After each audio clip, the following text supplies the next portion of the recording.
오늘 사도행전 3장입니다.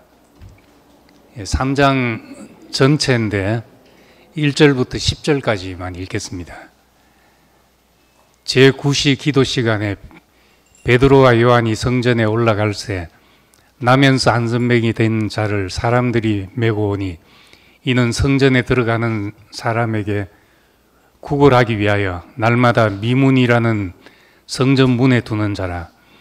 그가 베드로와 요한이 성전에 들어가려 함을 보고 구걸하거늘 베드로가 요한으로 더불어 주목하여 가로되 우리를 보라 하니 그가 저에게 무엇을 얻을까 하여 바라보거늘 베드로가 가로되 은과 금은 내게 없거니와 내게 있는 것으로 네게 주노니 곧 나사렛 예수 이름으로 걸으라 하고 오른손을 잡아 일으키니 발과 발목이 곧 힘을 얻고 뛰어서서 걸으며 그들과 함께 성전으로 들어가면서 걷기도 하고 뛰기도 하며 하나님을 찬미하니 모든 백성이 그 걷는 것과 및 하나님을 찬미함을 보고 그 본래 성전 미문에 앉아 구걸하던 사람인 줄 알고 그의 당한 일을 인하여 심히 기이 여기며 놀라니라. 아멘. 이 베드로와 요한이 나면서부터 못 걷게 된 사람을 고쳐서 이제 걷고 뛰게 했다는 유명한 이야기입니다. 우리 6절 이 대목에 곧 나사렛 예수의 이름으로 걸으라 하고 할 때는 우리 성령형제처럼 성령형제 아까 하듯이 그렇게 막 소리를 외쳐야 되는데 성령형제 부흥사 기질이 있는지 앞으로 부흥사로 나가도 될 것 같습니다. 근데 저는 이런 걸 읽어도 톤이 없어가지고 이 감격적인 순간을 살려낼 수가 없네요. 예. 이제 이 얘기는 그 3장에 이제 이 얘기가 기록되어 있습니다. 교회는 손 내미는 사람에게 무엇을 줄 수 있나, 이제 이 메시지라고 볼 수가 있습니다. 이제 2장에서 보면 이제 교회가 시작되고 교회 생활이 어떤지를 말씀했습니다. 방언을 했다는 것은 못 알아듣는 말을 한 것이 아니라 누구라도 알아듣는 말을 하기 시작했다는 그 뜻이고, 그건 바벨탑으로 인해서 생겨난 저주가 끝났다는 것을 선포하는 것입니다. 말이 통하니까 이제 모든 것이 다 통용이 돼서 물건을 같이 쓰고 소유를 팔아 필요한 사람에게 나누고 마음을 같이하여 모이를 힘썼다. 이것이 이제 교회 생활이었습니다. 그럼 우리 교회 생활만 잘하면 되는가?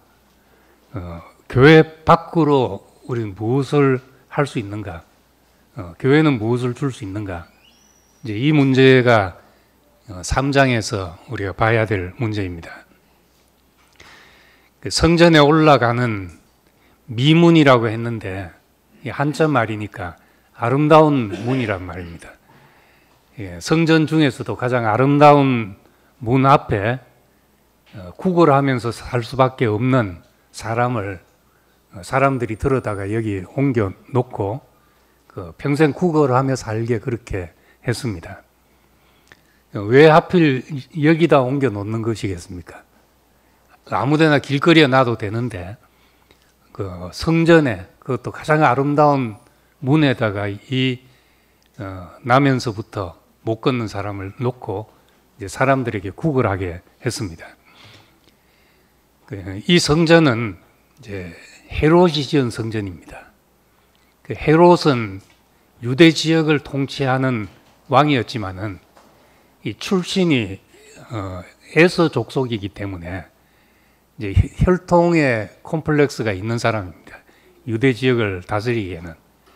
그렇지만 이제 통치하자면 아무리 독재를 해도 이제 백성들의 마음을 사야 되기 때문에 이 종교심 강한 백성들에게 성전을 지어주면 나를 좋아하겠지 생각하고 지은 것이 이 헤롯 성전입니다.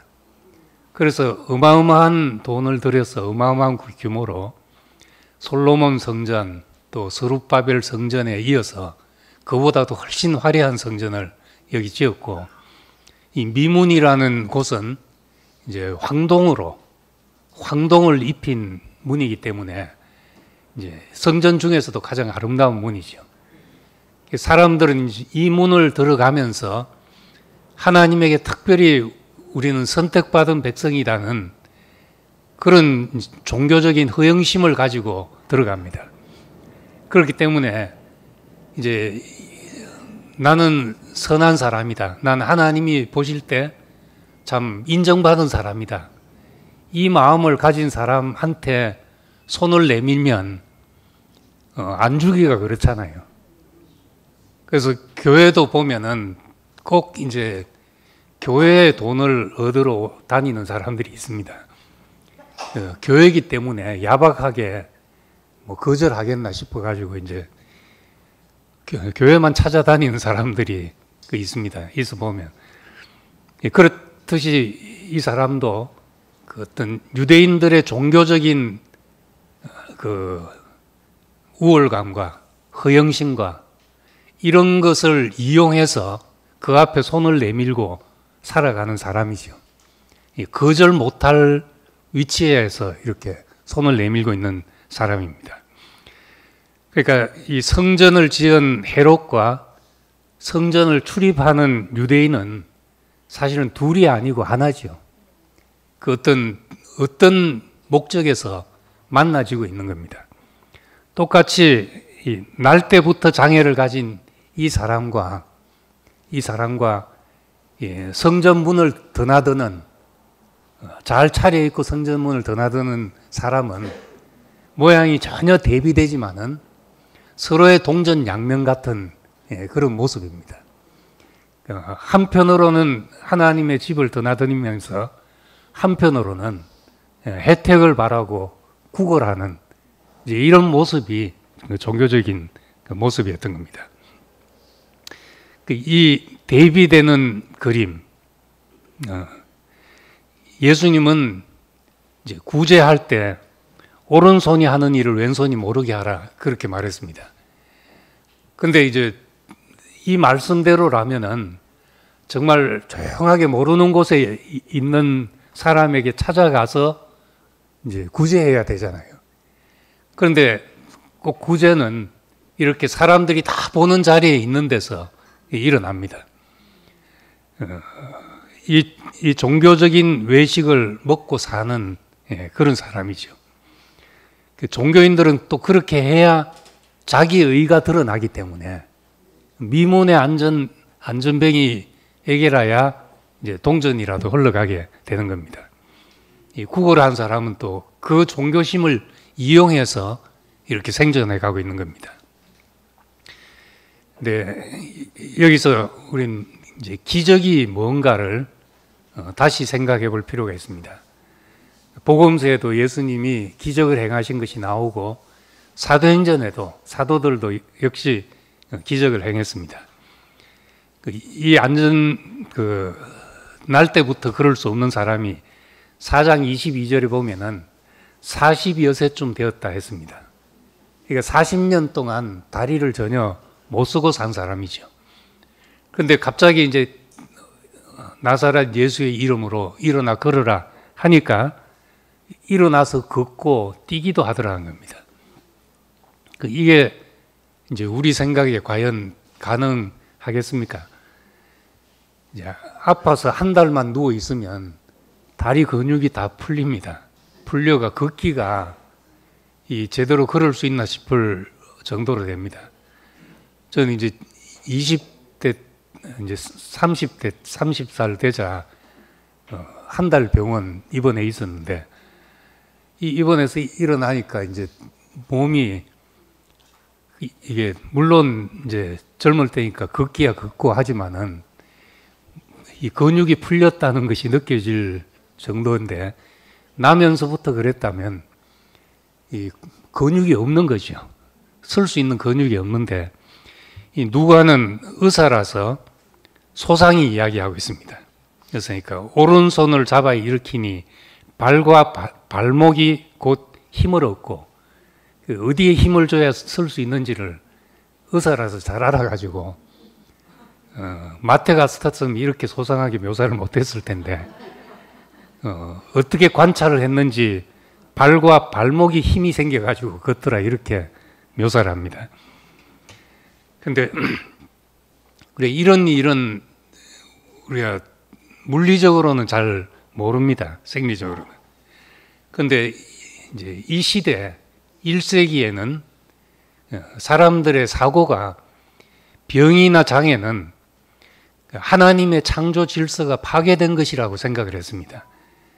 그리고 그것은 이제 마귀의 활동이라고 생각을 한 것입니다. 하나님을 떠난 인간에게 마귀가 점령을 해서 인간에게 질병을 일으키고 근심하게 하고 병들게 하고 죽게 한다고 그 생각을 했기 때문에 예수님이 이제 이 병을 고쳤다 하는 것은 사탄의 세력이 물러나고 하나님의 통치가 임했다는 것을 말해주고 있는 겁니다.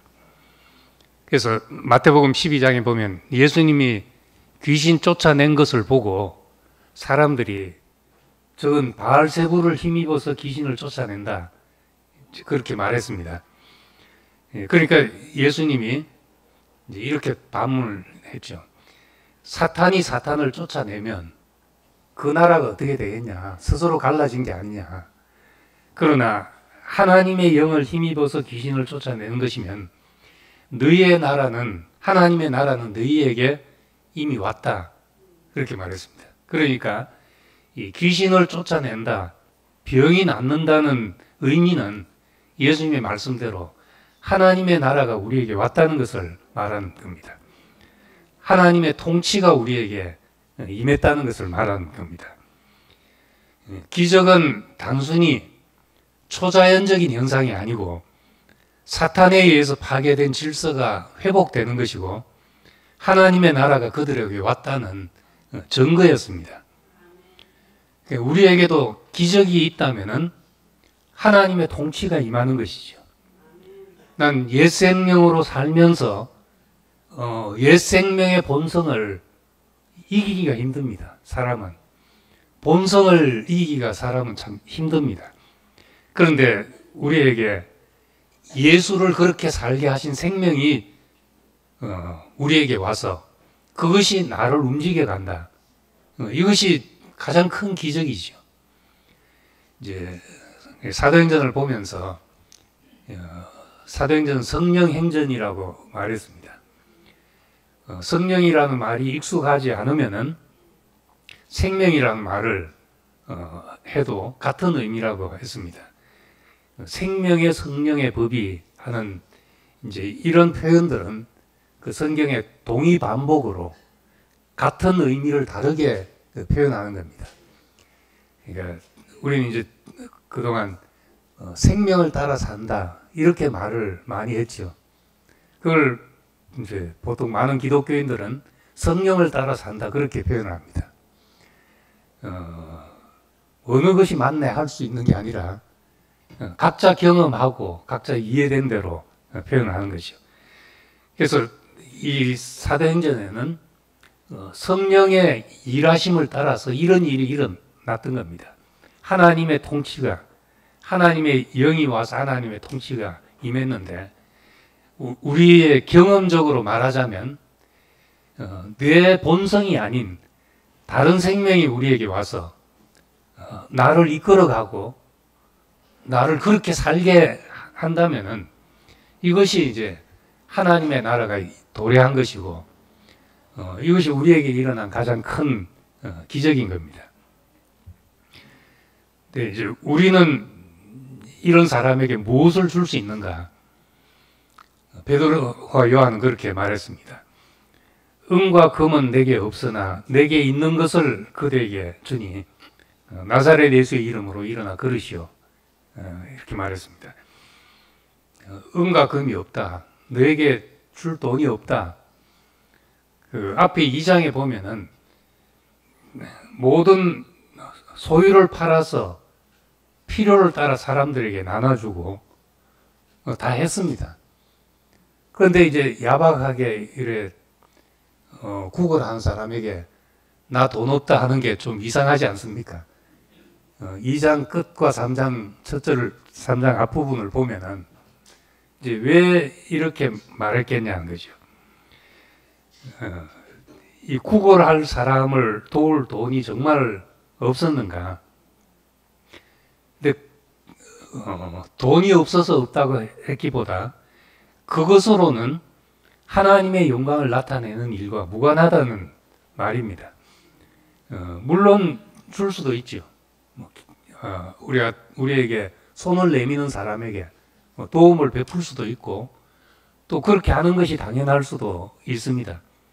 그렇지만 그거는 그냥 사람으로서 할 수 있는 일이고 뭐 인간이면 누구나 다 할 수 있는 일인데 그것이 하나님의 영광을 나타내는 일과 무관하다는 겁니다. 그래서 이 베드로와 요한은 예수의 증인으로서 예수를 증거하기 위한 사람이었으니까 지금 이 순간을 그리스도를 증거하는 데 사용하고 있습니다. 그래서 내게 있는 것을 그대에게 준다. 나사렛 예수의 이름 이것이 너를 일어나 걷게 할 것이다. 그렇게 말했습니다. 예수의 이름은 뭔가 빌립보서 2장에 보면은 그는 죽기까지 복종했지만은 하나님이 그를 지극히 높여서 모든 이름을 모든 만물을 그 발 앞에 발 아래 있게 하시고 그 이름을 지극히 높여서 모든 것을 발 아래 있게 하셨다. 하나님이 지극히 높이신 이름이란 말입니다. 이것은 왜 하나님이 그를 지극히 높이시는가? 이 이름만이 하나님에 대해서 살아있는 이름이기 때문입니다. 하나님에 대해 살아있는 것. 살았다 하는 이름은 있으나 죽은 것이 가득한 세상인데 죽임 당했으나 하나님 앞에 살아있는 생명으로 사는 것. 하나님이 이 이름을 지극히 높이신단 말입니다. 그러니까 누구에게라도 하나님 앞에서 살게 하는 게 교회의 일이죠. 그냥 생존하게 하는 것은 인간의 일이고 뭐 옆 사람이 생존이 힘들면 생존하게 해주는 것은 내가 그리스도인이든 아니든 뭐 당연히 그렇게 할 일이죠. 그런데 우리 예수 안에 있는 사람으로서 할 수 있는 것은 이제 그의 이름, 세상에 대해 죽고 하나님 앞에서 산 이 사람 안으로 부르는 것이 그것이 사람을 걷고 뛰게 하는 일입니다. 그래서 이 세월이 왜 이렇게 빨리 가는가? 점점 더 빠르죠. 점점 빠른 이유는 새로운 일이 생기지 않고 늘 같은 하루가 반복되면 하루가 금방 가고 뭐 일주일이 금방 1년이 금방 가버립니다. 캐나다에 있을 때 이제 이민 온 지 한 10년 되는 사람이 10년 살았으면 이제 좀 뭔가 제대로 자리 잡았겠네요 하니까 10년을 살아도 하루 산 것 같아요. 왜냐하면 똑같은 하루가 10년 동안 계속 반복되었기 때문에 그렇다는 거죠. 아침에 눈 뜨면 가게 나가서 가게 문 열고 하루 종일 이거 찍다가 그리고 이제 저녁에 문 닫고 들어와서 밥에 먹고 자고 이 하루를 10년 동안 똑같이 반복했으니까 10년 산 게 아니고 하루를 산 거다. 그 말을 듣는데 아 그렇구나 싶더라고요. 그러니까 우리가 나이가 들수록 그 새로운 것에 대해서 두려워지고 이제 익숙한 것에 이제 안주하려고 하잖아요. 그래서 핸드폰 신상품이 나왔다 해서 이제 귀찮은 거죠. 핸드폰 바꾸려면 뭐 자료 다 옮겨야 되고 또 뭐 새로 로그인 해야 되고 너무 귀찮으니까. 근데 젊은 애들은 새로운 것만 나오면은 하고 싶어지는 거죠. 그래서 우린 이 자기를 위해 살면 하루도 새로운 날이 없습니다. 늘 내 생존을 위해 하는 일은 똑같습니다. 무엇을 먹을까, 무엇을 입을까, 목숨을 위해서 무엇을 할까, 그것밖에 없기 때문에 평생을 살아도 하나님 앞에 계수되는 날은 그 똑같은 하루밖에 안 되는 겁니다. 근데 하나님에 대해서 살아 있으면은 우린 늘 새날인 거죠. 당신이 하시는 일을 우리가 경험하는 날이니까. 그래서 우리 박원봉 형제 매일 와 새날이다 하는데, 저는 글을 쓸래 해도 쥐어 짜야 하는데 어디서 저렇게 매일 새 글이 올라오는지. 진짜 새날이니까 안 그렇겠습니까? 자기를 위해서 뭐 회사에서 잘 나가던 그 인생, 그것이 이제 갑자기 끝이 나고 이제 아무것도 할 수 없게 돼서 하루하루 사는데, 이 하루하루가 하나님이 살려주시는 날이니까 눈 뜰 때마다 와 새날이다 하겠습니까? 어떤 게 더 좋은 인생인지 모르겠어요. 저도 선택하라면 어떤 걸 선택할 것 같습니까? 대기업에 아침마다 눈을 뜨면 막 차를 몰고 출근을 하는 이게 좋은지, 눈을 떠서 아무것도 할 수 없어서 와 새날이다 하고 카톡을 두드리는 게 좋은지. 근데 어쨌든 이것이 하나님 앞에 살아있는 날이니까 하나님은 이 날을 계수하실 것이라는 겁니다. 그래서 우리 사도행전 3장의 구조를 보면은 1절에서 10절까지 병 고친 이야기가 나옵니다. 그리고 11절부터 마지막 26절까지는 더 길게 베드로의 설교가 나옵니다. 다시 2장으로 돌아가서 봐도 2장에서 그 유명한 오순절 사건은 1절에서 4절까지밖에 안 됩니다. 이거 가지고 이제 뭐 오순절 교회도 생기고 뭐 방언하고 은사 받는다고 시끌벅적하고, 그것이 여기서 사도행전에서는 단 4절에 언급되어 있고, 그 다음에 베드로의 설교가 그 다음 5절부터 13절까지는 이게 무슨 일이냐 하고 사람들이 이제 들썩한 것입니다. 그 14절부터 36절까지 길게 베드로의 그 설교가 나옵니다. 그러니까 2장, 3장에 둘 다 사건은 짧게 기록하고 베드로의 설교가 대부분을 차지합니다.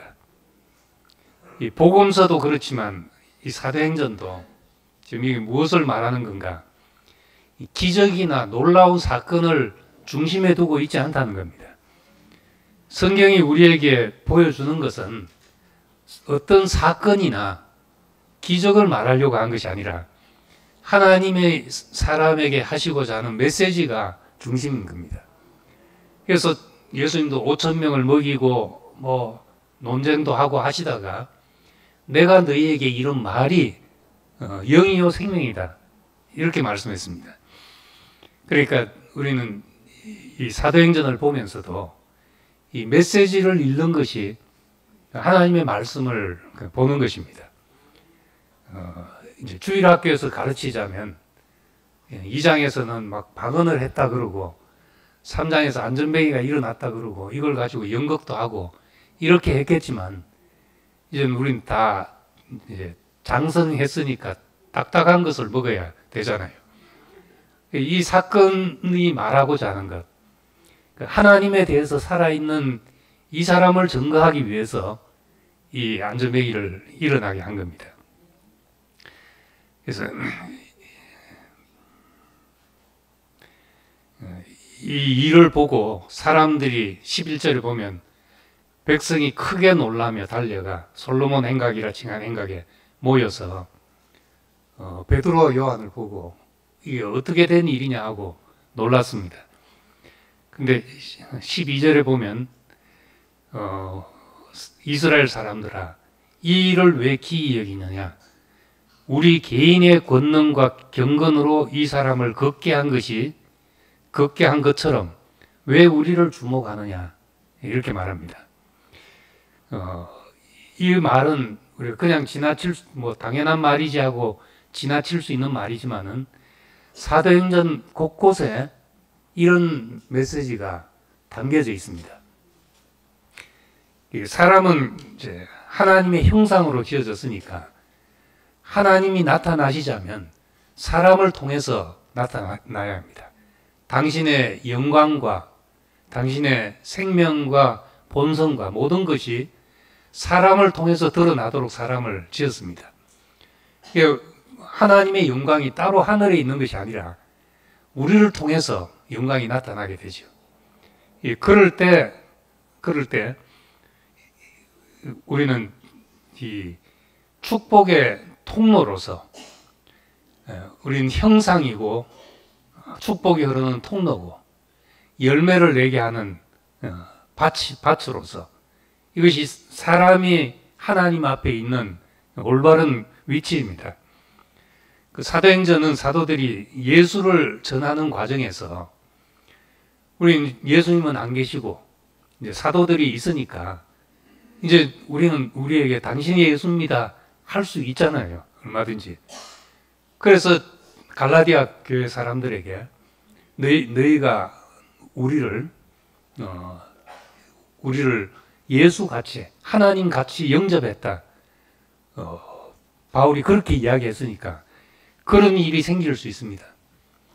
근데 우리에게 이 존재적인 구분이 일어나지 않을 때 항상 이 문제는 문제가 되는 거죠. 이 우리가 물을 마시면서 수도꼭지를 틀어서 물이 흐르는데 이 물이 어느 파이프를 통해서 나왔냐는 우리는 한 번도 신경을 쓰지 않잖아요.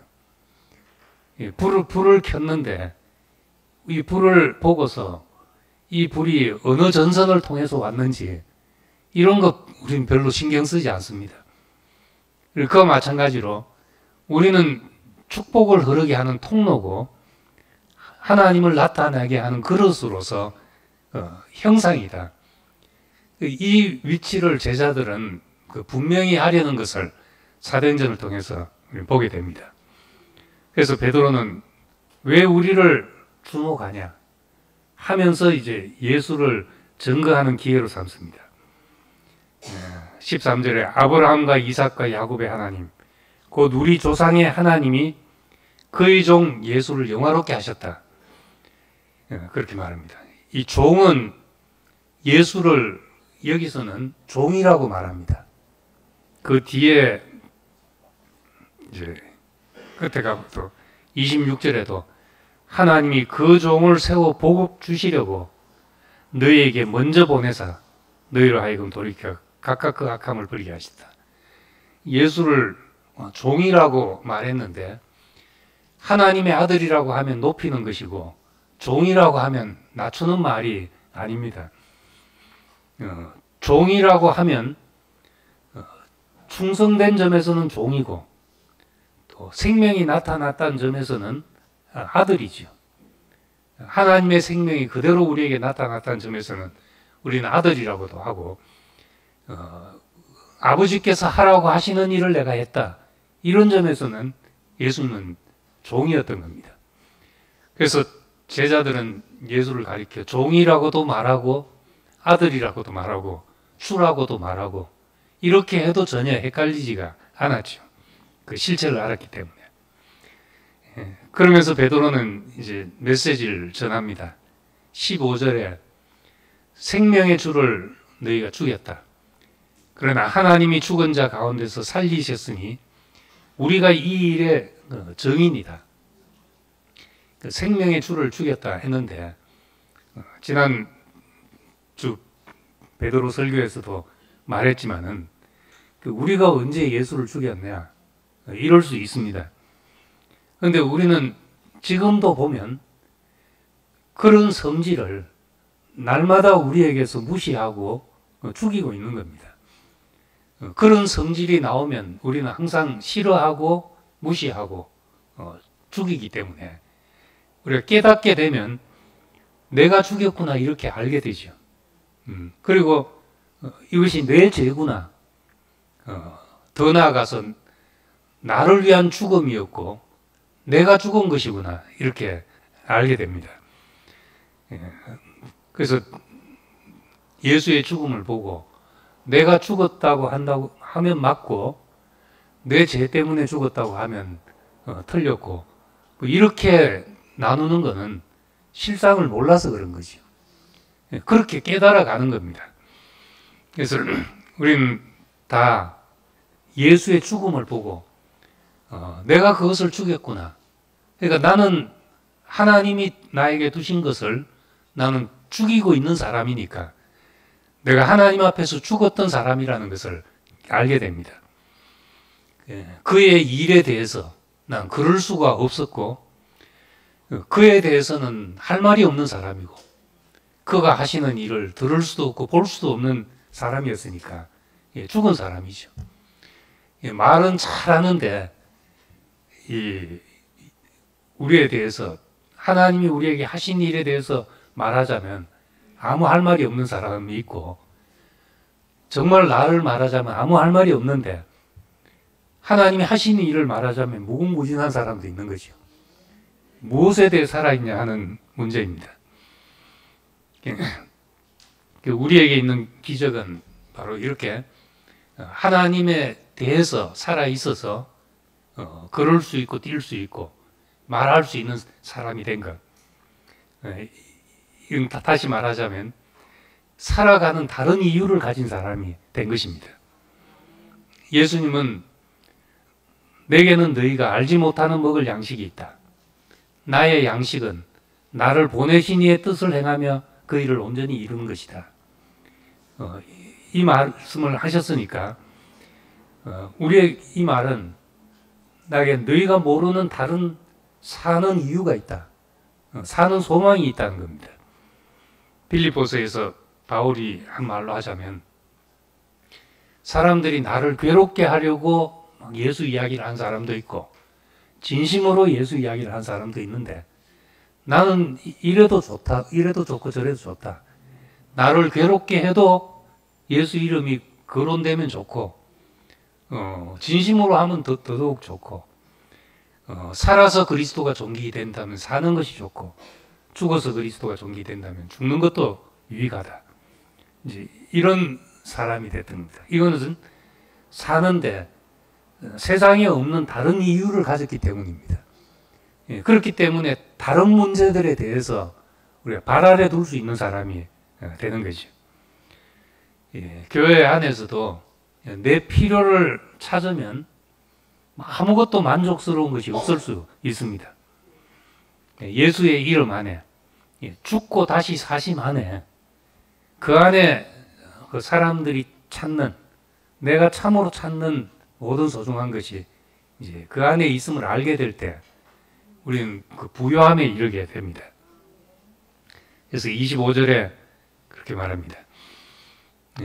너희 아브라함에게 말씀한 것, 네 씨를 인하여 복을 받으리라. 너는 이런 길을 가지만은 네 씨를 인하여 복을 받으리라. 이 아브라함은 하나님이 이 세상을 축복하시기 위해서 복을 흘러내리게 하는 그 축복의 통로로 쓰여졌던 것입니다. 이것을 예수님에게 적용해서 바로 예수님이 그 씨다. 그 씨니까 이분으로 말미암아 이 종을 세워 복을 주시려고 너희에게 먼저 보내신 것이다. 그렇다면 우리도 마찬가지로 우리 존재로 인해서 우리와 관계된 우리가 모든 사람에게 복을 준다 이렇게는 못하더라도 하나님이 내 인생에 허락하신 모든 관계 안에서 내가 복을 흐르게 할 사람으로 나를 부르셨다. 그렇게 우리 자신을 발견하게 되는 겁니다. 오늘 세상에 정말 AI가 얼마나 무서운 존재가 될지 아직 우리가 상상을 다 못합니다. 우리 할 일을 지금 다 빼앗고 있는데 나중에 가면 사람이 왜 살아야 되나, 왜 있어야 되냐 이제 모르는 지경이 될 수도 있습니다. 오늘 아침에 이제 우리 가족들 톡을 하는데 내가 우리 미애자매 공연한 거 하고 또 저기 경기도의 주의자매 공연한 걸 이제 단톡방에 우리 형제들 단톡방에 올렸더니만은 이제 뭐라고 이제 답이 이제 막 이제 잘한다고 이제 답이 오면서 뭐라고 이제 나는 모르는데 하는 글이 갑자기 올라오더라고요. 근데 뭐냐 했더니만은 내가 안 올렸는데 AI가 저절로 올린 모양이다 하면서 뭔지 모르겠지만은 앞으로는 AI가 내가 답할 걸 다 알아가지고 답하는 날도 오지 않겠나. 그럼 인간은 이제 생각하기도 귀찮아질 때가 올 수도 있겠다는 생각이 들더라고요. 그러니까 앞으로는 정말 사람에게 우리가 줄 수 있는 것, 은과 금은 내게 없지만 내게 있는 것을 내게 준다. 예수의 이름을 준다 한 것처럼 우리가 줄 수 있는 것, 사람에게 정말 줘야 될 것은 우리가 사는 이유, 존재 이유와 살 소망을 우리가 주는 날이 꼭 필요한 날이 오게 될 것이라 생각합니다. 사람들이 이것이 없어서 목마르고 이것이 없어 줄일 때 우리가 세상에 없는 살아야 될 이유를 준다. 인생을 통해서 어떤 기능이 나타나는 것이 아니라 하나님의 영광이 나타나는 그 성품이 나타나는 일을 위해서 우리가 살고 있다 생각하면 오늘날 교회가 무엇을 줄 것인가, 무엇을 할 것인가, 자선사업하고 구제사업 다 좋지만은 그거 할 수 있는 데는 세상이 많고 요즘은 정부도 웬만큼 잘하니까 교회는 우리가 왜 이 땅 위에 있는지 살아야 될 이유와 소망을 주는 사람이 되어야 된다고 생각합니다.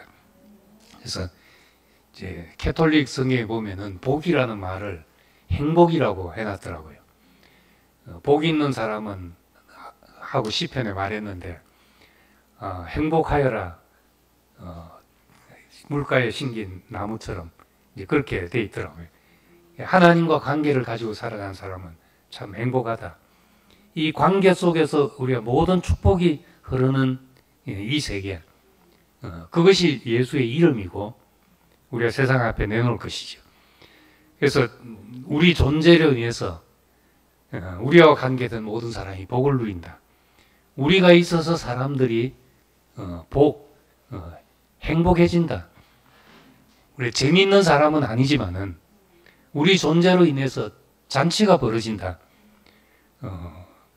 어디 가든지 사랑스러운 사람이 있으면 잔치가 되잖아요. 즐겁잖아요. 그 자리가. 누구하고 같이 있냐가 문제가 되듯이. 그리고 어떻게 사랑스러운 사람이 되겠습니까? 그것은 나에 대해서 죽고 하나님에 대해서 살아있는 이 예수의 이름 안에 있는 것이 우리 어딜 가나 잔치가 되게 하는 사람으로 사는 겁니다. 그래서 내 생존의 이유가 아니고 하나님의 영원한 목적과 계획 안에 있는 사람이라면은 예수님이 하나님과 사람 앞에 더 사랑스러워 가시더라 한 것처럼 우리도 그렇게 사랑스러운 사람이 될 것이고 우리를 통해서 이 행복이 흘러내릴 거라고 생각합니다. 우리 교회를 두신 하나님의 목적, 우리 교회로 부르신 이유가 우리 사도행전 3장을 통해서 보여지기를 원합니다. 기도하겠습니다. 은혜로우신 아버지 하나님, 우리를 이렇게 참 교회로 부르셨습니다.